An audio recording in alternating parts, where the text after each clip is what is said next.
Welcome back, Nail Queens. A long time no see, but it's almost springtime, so it's the perfect time to unbox and use this Mani and Me monthly subscription box from Maniology. The monthly subscription comes with two different types of boxes. One is the mini and one is the regular. I'll explain that in a second. But this is a stamping subscription where you get two stamping plates delivered to you every single month.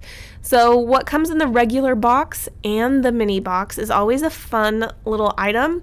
So this month's fun item was a stiff dusting brush. Look how cute that is. It is heart shape. That is so adorable.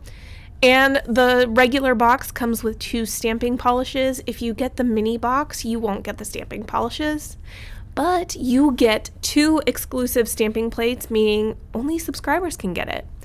They do preview designs on the 20th of the month prior to the box releasing, so if that month's designs don't speak out to you, you can always skip with no penalty, which I love that option because you know what, that happens. Not everything is everyone's cup of tea. But this one was definitely my cup of tea. I'm obsessed with all of these floral designs. I love how you can make your own like vases and flowers with it. And so this is what the second plate looks like. You still have tons of full coverage designs here with a little different vibe to it, and then all these little floral accents that you can add on. So I make luxury press-on nails now, and I'm literally going to pull out my box of quick gel tips. That's what I use to make my press-on nails, and I'm going to put them on my cute little nail stands from PlayGrndNails. I have tried so many different nail stands for making nail tips like this, and these are my favorite. Yes, they cost a pretty penny. You're looking at spending $25 to $30 each for a set, but it's worth it. Now I use gel polish on top of my tips. So I'm going to put 2 coats of gel polish on here. And then once that's cured, I'm going to go in with this purple stamping polishes. Yes, purple, y'all. I think purple and mint go really well together. So I couldn't not do this design like this. And I'm going to stamp that design on the thumbnail. Now don't worry, we're going to have introduced a third color in here later on. You're going to see some pink that's going to be the center of the petals, but I'm going to continue stamping this design on the middle finger and on the pinky finger. I'm going to leave the ring and the index completely plain.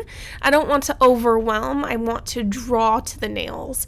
So that's what I'm going to do. I'm going to repeat. I'm putting polish on the plate, scraping gently, and then rolling from left to right, or right to left technically.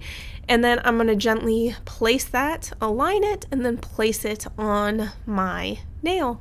Now for the third and final attempt, I'm going to do the same exact design, but I like to clean my stamper first and then clean my plate before I go back with more stamping polish.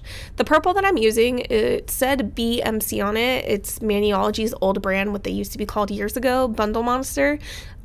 Look, that's how much my stamping polishes still work. I've had these stamping polishes for years. Back when I started stamping was 2018, so that tells you how long I've had these polishes for, and they still work great. So I'm gonna let that air dry, and once it's done air drying, I take out a little bit of pink gel polish, but don't worry, if you don't use gel polish, you can use regular nail polish or stamping polish for this. And I'm gonna put it on my plate here just because I don't feel like getting my nail art palette out. Then I'm going to get a dotting tool. These are the Maniology ones that came in a subscription box recently. So cute. And I'm going to place pink little dots at the center of every single flower. And I just love how doing this small little detail here makes it pop. And this shows that you don't have to go in and try to stamp the centers in a different color and then stamp the petals in a different color and dealing with aligning them. No, just go over it with a dotting tool. It's a super easy detail to change up that easily.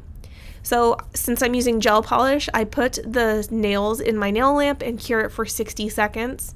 And something you don't see me do is I apply a gel base coat on top of this once the stamping polish is fully dry. And then I add a strengthening layer of builder gel and then a glossy top coat. And that's what my nails are going to look like when they're all done. Wasn't this so cute and easy?